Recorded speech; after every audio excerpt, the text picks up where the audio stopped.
নোয়াখালীতে ঢাকাস্থ বেগমগঞ্জ সোনাইমুড়ী ছাত্রছাত্রী কল্যাণ সমিতির আয়োজনে ঈদ পুনর্মিলনী ও প্রীতি ফুটবল ম্যাচ অনুষ্ঠিত হয়েছে। নোয়াখালীর প্রতিনিধি আজিজ আহমেদ জানান, নোয়াখালীতে ঢাকাস্থ বেগমগঞ্জ সোনাইমুড়ী ছাত্রছাত্রী কল্যাণ সমিতির আয়োজনে ঈদ পুনর্মিলনী ও ফুটবল প্রীতি ম্যাচ অনুষ্ঠিত হয়েছে। বাংলাদেশ ফুটবল ফেডারেশনের টেকনিক্যাল সদস্য মোহাম্মদ হুমায়ুন কবির চৌধুরীর উদ্বোধনের মধ্য দিয়ে ঢাকাস্থ বেগমগঞ্জ সোনাইমুড়ী ছাত্রছাত্রী কল্যাণ সমিতির আয়োজনে এই ঈদ পুনর্মিলনী ও প্রীতি ফুটবল ম্যাচ অনুষ্ঠিত হয়। বুধবার বিকেলে বেগমগঞ্জ উপজেলার বেগমগঞ্জ স্টেডিয়ামে প্রধান অতিথি হিসেবে উপস্থিত ছিলেন বেগমগঞ্জ উপজেলা নির্বাহী অফিসার মোহাম্মদ আরিফুর রহমান।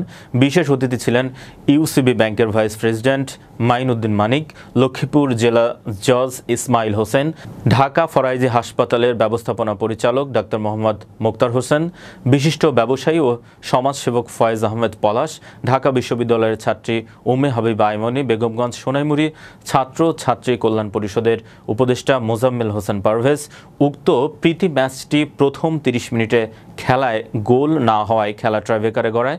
এরপর খেলাটি সিনিয়র দল ৩-১ গোলে জুনিয়রদের হারিয়ে বিজয় লাভ করে। খেলা শেষে উভয় দলকে মেডেল ও রানার্স আপ এবং বিজয়ী দলকে পুরস্কার হিসেবে ট্রফি প্রদান করা হয়।